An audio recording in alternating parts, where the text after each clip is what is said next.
பூவை நன்றாக பறித்து அதை அழகாக தொடுத்து கொண்டு வந்தாராம் ஒருவன். கண்ணன் நுழைந்த ஊராக இருக்கக்கூடிய மதுராபுரியில்.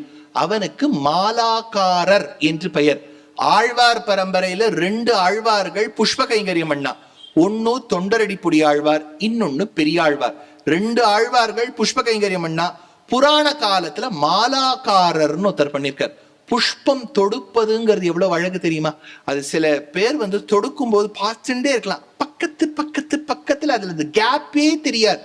அவ்வளவு அது அப்படியே பார்த்துட்டே இருக்கலாமோ போல இருக்கும். கஷ்டமும் கூட. அந்த தொடுக்கிறதுங்கிறதும் ஒரு வேலைதான்.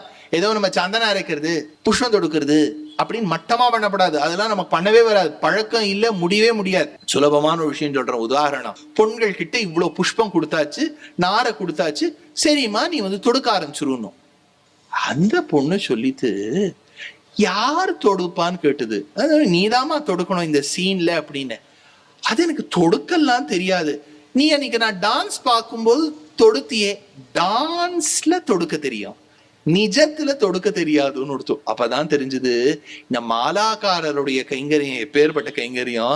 நிஜம் புஷ்பத்தை தொடுத்தாரு. டான்ஸ்ல இப்படி இப்படி இழுக்கிறது என்ன பெரிய விஷயம். அது பூவே இல்லையே அங்க, இல்லையா? இந்த வெறும் கையில முழம் போடுறதுங்கிறது அப்பதான் எனக்கு தெரிய வந்தது. இது வெறும் கையில போடப்படாது, புஷ்பத்துல போடணும். மாலாக்காரர் போட்டார். பூவை கொடுத்தேனோ மாலாக்காரரை போலே. அழகாக புஷ்பத்தை நந்தவனத்திலிருந்து பறித்து அந்த பறித்த புஷ்பங்கள் மூலமாக அழகான ஒரு மாலையை நன்றாக கோர்த்து அதை கண்ணனுக்கு கொடுத்தேனோ மாலாக்காரரை போலே என்று சொன்னாளாம் பெண் பிள்ளை.